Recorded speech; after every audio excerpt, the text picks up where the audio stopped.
very first college math course is none other than the ever famous calculus. So what the heck is calculus? See, I truly believe that the early mathematicians came up with this big vocabulary, calculus, just to scare people for fun. Truth be told, when I was a student, I was scared before taking the course, especially after hearing all my friends saying how difficult the course was and how many people failed the course. But after I actually took the course, I grew to like it, and in fact, calculus actually became one of my favorite courses back in college days.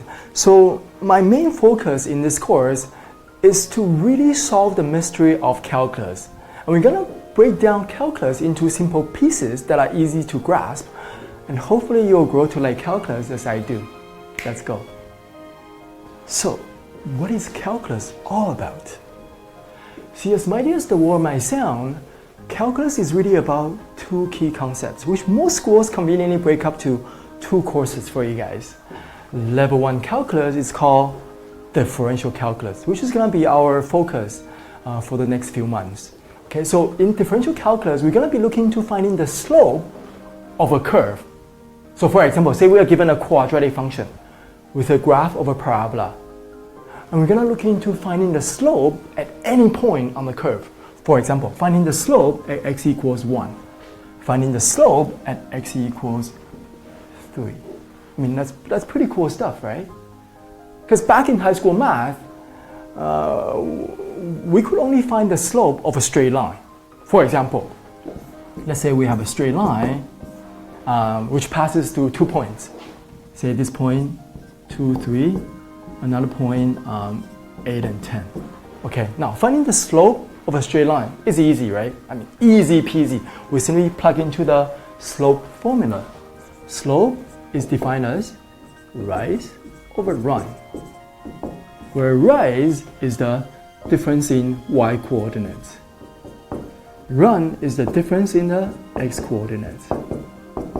So to find the slope for this particular straight line, easy, plug into the formula. Difference in y coordinates, so we have 10 minus 3. Difference in the x coordinate, then we have a minus 2. And there we have the slope of this straight line. So in this case, the slope will be 7 over 6. Right? So that was easy peasy. But how about finding the slope of a curve? Not a straight line, a curve. Well, with high school math, there was no way we could do it. But with calculus, we can, and in fact, quite easily, as I'll be showing you guys in a bit, right? So, the next course, which you will likely take in the following semester, is the level 2 calculus, which is called integral calculus, where we'll be focusing on finding the area under the curve between 2 points. So for example, say once again, we are given a quadratic function with a graph of parabola. And we're going to be looking into finding the area under the curve between 2 points. So say for example, between x equals 1 and x equals 4. Okay, and we're going to be looking into finding the area under the curve, which is a pretty intriguing concept as well, right? Would you say?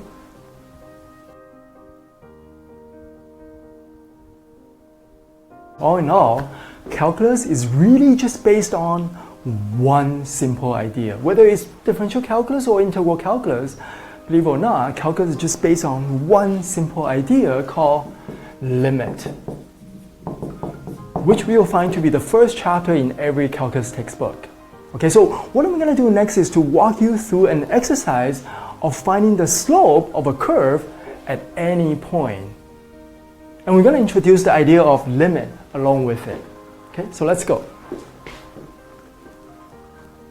So let's try to find the slope of this quadratic function, say at x equals 1. Okay, so at x equals 1. If you recall, when we learned quadratic function in high school math, you might have made an attempt to find the slope at a point on a parabola, right? And how did you do it?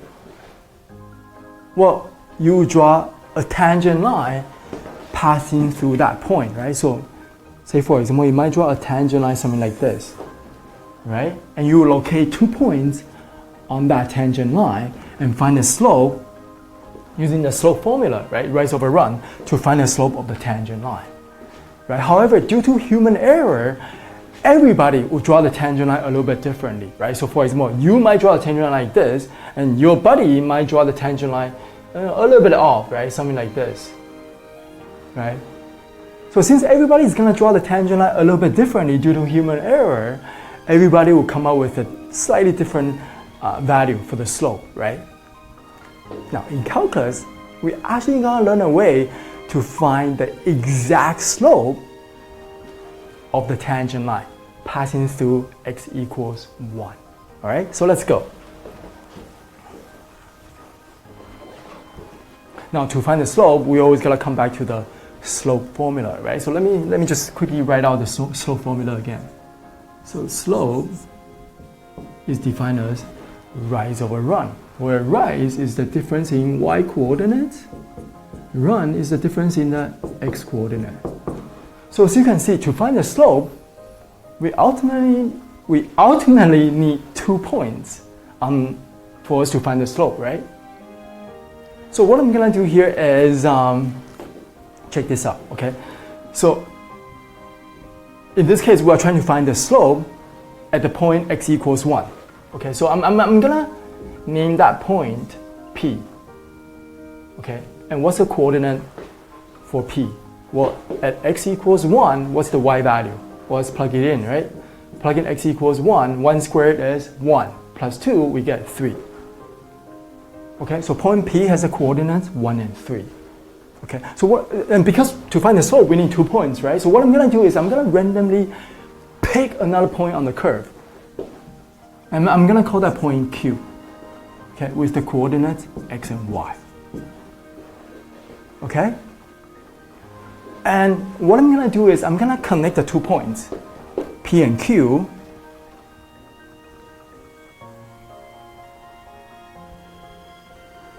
and I'm gonna find the slope of this line. Well, okay, here it is. How do you call this line? How do you call the line connecting 2 points on a function? Do you call that tangent line? No. You call that what? You call that secant, right? So here we have a secant line, P and Q.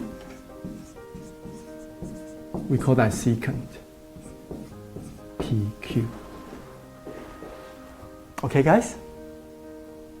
And what I'm gonna do next is, I'm just gonna find, since we have 2 points on the curve, I'm gonna find the slope of this secant line. Okay, so I'm gonna find the slope of this secant line. Okay, guys? Now,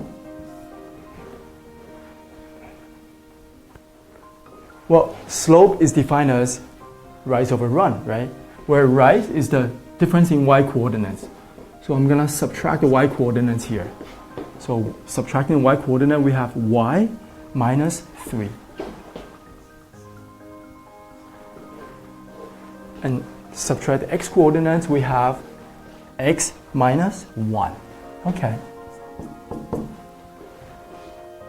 Now, as you can see, the slope of the secant line at this point is still quite far off from the actual slope of the tangent passing through x equals 1, right? But let me ask you though, is there any way we can make the slope of the secant line better approximate the actual slope of the tangent? Is there any way?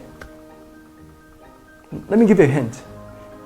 If I allow you to move point Q, what would you do with point Q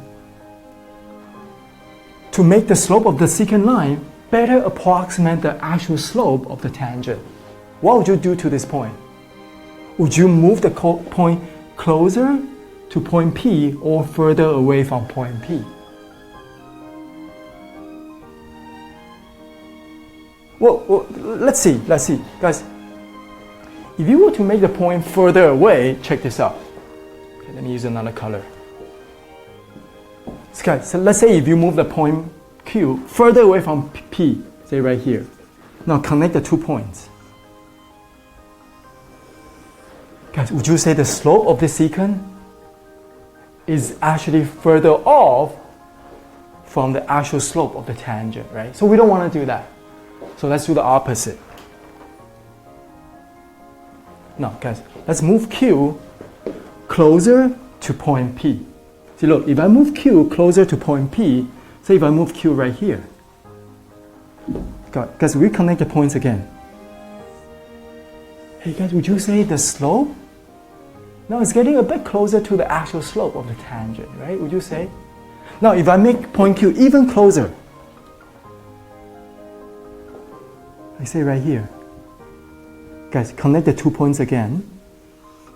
Guys, would you say the slope of the secant line now is a better estimate to the actual slope of the tangent? Right? You can see that, right? As we move point Q closer and closer to P, the slope of the secant line actually what? Better approximate the actual slope of the tangent, right? Now, guys, if we move that point Q right next to P, guys, look, right next to P. Right next to P, guys, connect the 2 points again. Whoa, guys, connect 2 points again. Would you say, wow, the slope of our secant line now is pretty darn close to the actual slope of the tangent, right? Yeah. Let me ask you though, can we move point Q right on top of P? Can we do that though? No. We cannot, because if we do that, that means we make the 2 points overlap. So if you make the 2 points overlap, they will have the same x coordinates, right? Then the denominator will be 0. And now in math, we know we can never divide by 0, right? So we cannot do that, but we can make point Q very, very, very, very extremely close to point P, right? So here's the conclusion.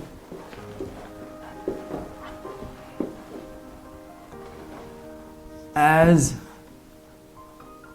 point Q gets closer and closer and closer to P. So in calculus, gets closer and closer and closer and closer, we use this symbol, an arrow. Okay, so as point Q gets closer and closer to point P, actually, you know what? Let me make an if-then statement. Okay, so we say that if point Q gets closer and closer and closer and closer, extremely close to point P, then what? Then we say that the slope of the secant would get closer and closer and closer to what? To the actual slope of the tangent, right? To the actual slope of the tangent. Right? Yeah. Okay? Okay, so let's work out the algebra here.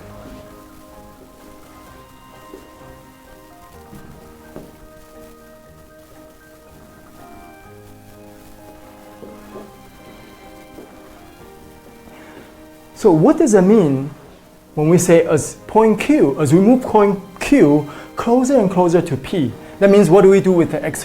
What do we do with the x coordinate? That means we move x closer and closer to 1, right? So basically, as Q gets closer and closer to P, in other words, that means as x approaches 1. As x gets closer and closer and closer to 1. Because remember, let me actually write it out, okay? The symbol arrow in calculus means gets very, very, very close to. Okay? So as we move the x coordinate of point Q closer and closer and closer to 1, we know that the slope of the secant line becomes better and better approximation to the slope of the actual tangent, right? Yeah. So let me write out the slope equation again. So we know the slope of the secant We found it earlier, right? So which is here. So slope of the secant y minus 3 over x minus 1. Okay. So what we're gonna do is to make the approximation better and better and better. What do we need to do? What we have to do is we have to what? Move the x coordinate. We have to move the x coordinate of point Q closer and closer to 1. And this is where limit comes into the picture. In calculus, we use the symbol limit to represent as x gets closer and closer to 1. And this is what the symbol looks like.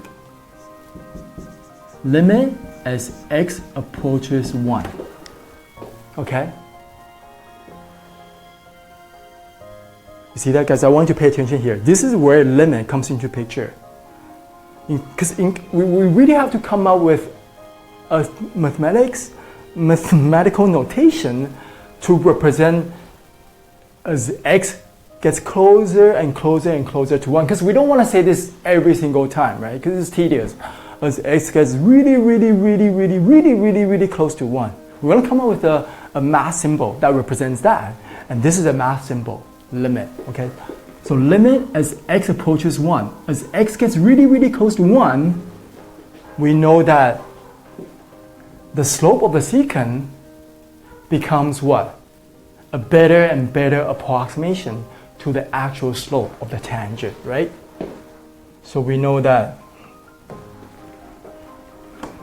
as x gets really close to 1, the slope of the secant is a really good approximation to be the slope of the tangent. Right? Yeah. Alright, guys.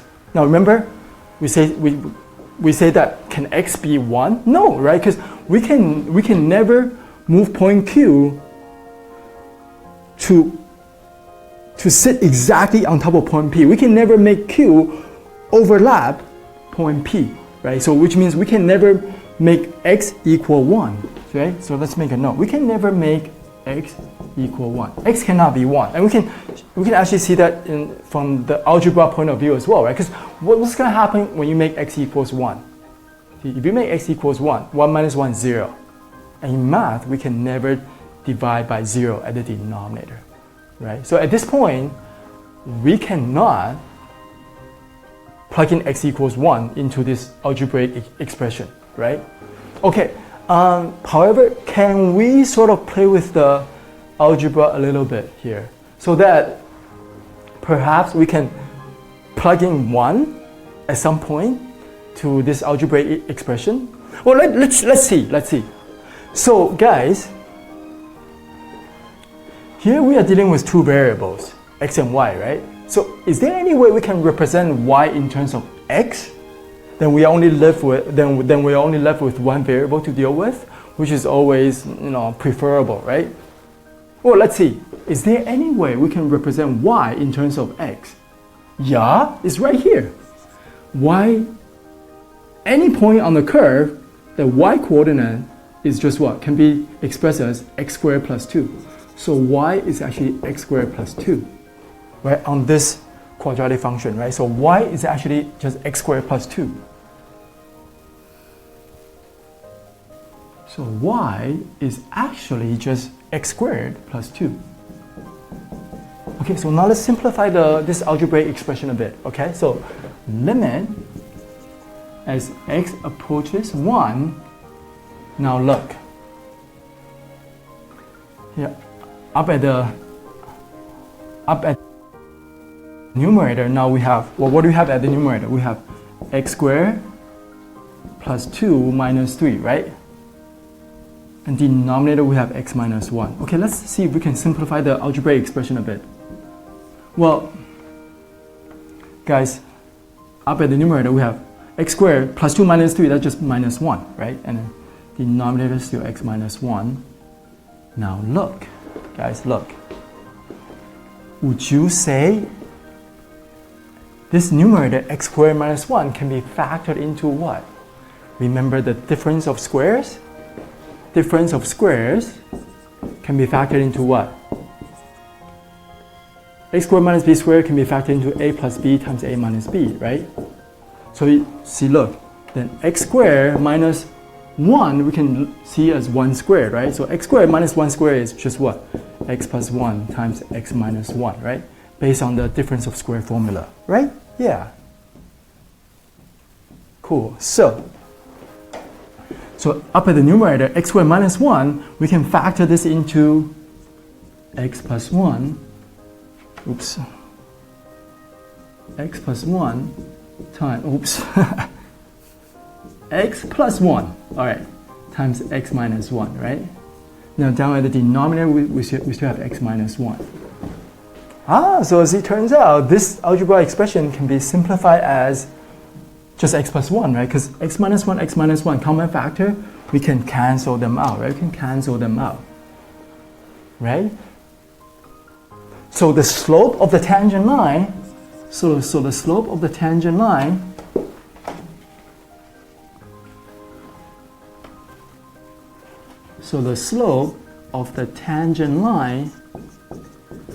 at x equals 1 can now be simplified as what? As this algebraic expression, x plus 1, right? Because we cancel out the common factor, right? Yeah. And of course, we introduce the limit to represent the slope, right? Okay, so here it is, guys.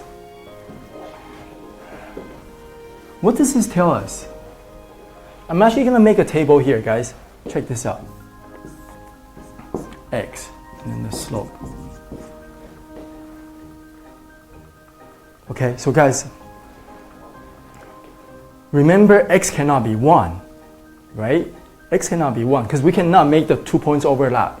Because if you make the 2 points overlap, that means we only have 1 point. And how can you find the slope with just 1 point? Because to find the slope of a line meaning what? To draw a line, we actually need to have 2 points. Because anytime we connect 2 points, we have a straight line. Right? So that's why we cannot make the 2 points overlap. Right? Because when we make 2 points overlap, we only have a point. Then we cannot draw a line.